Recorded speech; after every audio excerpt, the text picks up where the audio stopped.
Tirurangadi sub R T ഓഫീസിലേക്ക് തിരൂരങ്ങാടി മണ്ഡലം മുസ്ലിം youth league 3 കാര്യങ്ങൾ ഉന്നയിച്ചാണ് പ്രധാനമായി ഇന്ന് ഉപരോധ സമരം നടത്തിയത്. ആർ ടി ഓഫീസറുടെ വിശദീകരണം ഒരിക്കലും ഞങ്ങൾക്ക് തൃപ്തികരമല്ല. ആർ ടി ഓഫീസർ ഇപ്പോഴും ഉരുണ്ട് കളിക്കുന്ന ഒരു മറുപടിയാണ് തന്നത്. എന്നാൽ തിരൂരങ്ങാടി SI നൽകിയ വിശദീകരണം വളരെ തൃപ്തികരമാണ്. 2 ദിവസത്തിനകം വിജിലൻസ് ഈ വിഷയത്തിൽ കേസെടുത്ത് അന്വേഷണം വിജിലൻസ് കേസെടുത്തിട്ടില്ലെങ്കിൽ തിരൂരങ്ങാടി പോലീസ് FIR രജിസ്റ്റർ ചെയ്യും എന്ന് ഉറപ്പ് നൽകിയിട്ടുണ്ട്.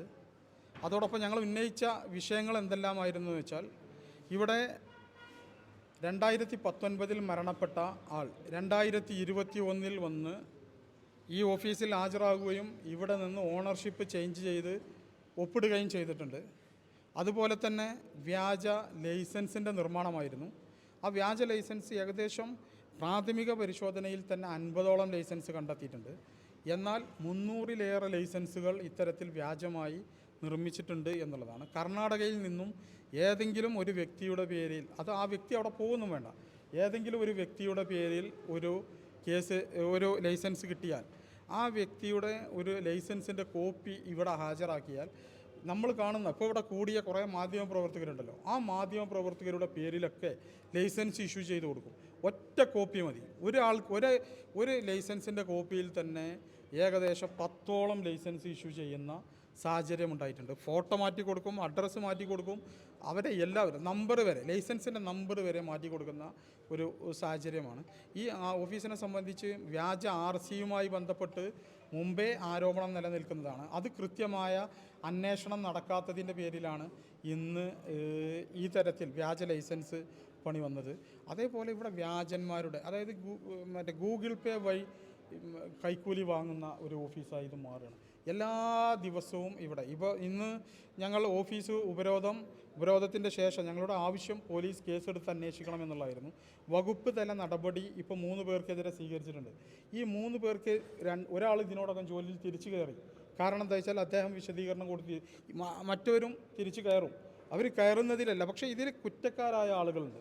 വ്യാജ നിർമ്മാണത്തിന് നേതൃത്വം നൽകുന്ന RC ആണെങ്കിലും അതുപോലെ തന്നെ ഈ പറയുന്ന ലൈസൻസ് ആണെങ്കിലും വ്യാജ മീറ്റർ ആണെങ്കിലും വ്യാജ ഉദ്യോഗസ്ഥരാണെങ്കിലും ഒക്കെ ഇതിനൊക്കെ നേതൃത്വം നൽകുന്ന ഒരു വ്യക്തി അവിടെ ഓഫീസിലുണ്ട്. ആ വ്യക്തിയെ ഇവിടെ നിന്നും നടപടി സ്വീകരിക്കൽ അനിവാര്യമാണ്. അദ്ദേഹത്തിനെതിരെ ക്രിമിനൽ കുറ്റത്തിന് കേസെടുക്കേണ്ടതുണ്ട്. ഇതിന് നേതൃത്വം നൽകിയവരെ കൃത്യമായി നടപടിയിലേക്ക് കൊണ്ടുവരേണ്ടതുണ്ട്.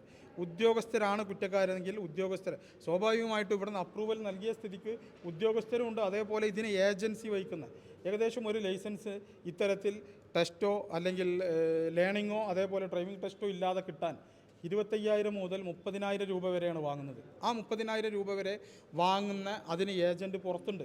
അവരെക്കുറിച്ചൊക്കെ അന്വേഷിക്കണം. ഇത് തിരൂരങ്ങാടി എപ്പോഴും ഒരു വ്യാജന്മാരുടെ കേന്ദ്രമാണ് എന്നുള്ള രൂപത്തിൽ വ്യാപക പ്രചരണങ്ങൾ നടക്കുന്നു. തിരൂരങ്ങാടിയിലെ ജനത എന്നുള്ള നിലക്ക് ഞങ്ങൾക്കൊക്കെ അതിൽ വലിയ വിഷമമുണ്ട്.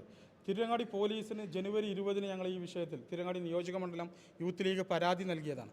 ആ പരാതി നൽകിയപ്പോൾ അവിടെ നിന്നും കൃത്യമായ കേസെടുക്കുമെന്നാണ് കരുതിയത്. എന്നാൽ ഇന്നിപ്പോൾ സാറ് കൃത്യമായ മറുപടി തന്നിട്ടുണ്ട്. 2 ദിവസത്തിനകം ഉറപ്പായും ഇതിൽ FIR രജിസ്റ്റർ ചെയ്ത് കൃത്യമായ അന്വേഷണം നടക്കും. അത് ഞങ്ങൾ തൃപ്തരാണ്. സ്വാഭാവികമായിട്ടും ഇതിൽ ആരെങ്കിലും മുൻവിധിയോടെ കാണുകയല്ല. എന്നാൽ കുറ്റക്കാരെ ഇനി അത് നടക്കാൻ പാടില്ല, കൃത്യമായ നടപടി വേണം എന്ന ലക്ഷ്യത്തിലാണ് ഞങ്ങൾ ഈ സമരവുമായി മുന്നോട്ട് പോയത്. അതുകൊണ്ട് തന്നെ അവർ നൽകിയ മറുപടി SI തന്ന മറുപടി തൃപ്തികരമായതിനാൽ ഈ ഉപരോധ സമരം ഇവിടെ അവസാനിപ്പിക്കുകയാണ്. സർക്കാരിനെതിരെ ഇതുവരെ നിങ്ങളൊരു സാധനവും പറഞ്ഞാൽ ഒരു ടെക്നിക്കലായിട്ടുള്ള മാത്രം നിങ്ങൾ പോയിക്കൊണ്ടിരിക്കുന്നത് ഉദ്യോഗസ്ഥന്മാരെ, അതായത് ഡിപ്ലോമാറ്റിക് ആയിട്ടുള്ള മൂവ്മെന്റ് അല്ല, സർക്കാരിനെതിരെ യൂത്ത് ലീഗിന്റെ ഭാഗത്തു നിന്ന് അല്ല, ഇത് സർക്കാരിനെതിരെ എന്നുള്ളതിനേക്കാൾ ഉപരി ഇത് സംരക്ഷിക്കുന്നില്ല ഈ ഉദ്യോഗസ്ഥരെ. അങ്ങനെ ഇത് സർക്കാരിലേക്ക് എത്രത്തോളം എത്തി എന്നുള്ള കാര്യത്തിൽ സംശയമുണ്ട്. ഇത് ഇവിടെ നിന്ന് റിപ്പോർട്ട് ഇപ്പോഴും RT ഓഫീസർ തന്ന മറുപടി എന്താണെന്ന് വെച്ചാൽ ഇത്രയേ ഉള്ളൂ. അത് ഞങ്ങൾ റിപ്പോർട്ട് തേടിക്കൊണ്ടിരിക്കുകയാണ്. ഏകദേശം ഈ സംഭവം നടന്നിട്ട് 28 ദിവസമായി നമ്മൾ തിരൂരങ്ങാടി പോലീസിൽ പരാതി നൽകിയിട്ട് ഈ 38 ദിവസവും ഈ ഉദ്യോഗസ്ഥൻ ഇവിടെ റിപ്പോർട്ട് തേടിക്കൊണ്ടിരിക്കുകയാണ്. ആവശ്യകത ഉണ്ട്. തീർച്ചയായിട്ടും ജനകീയമായിട്ടുള്ള സമരത്തിലേക്ക് നീങ്ങും.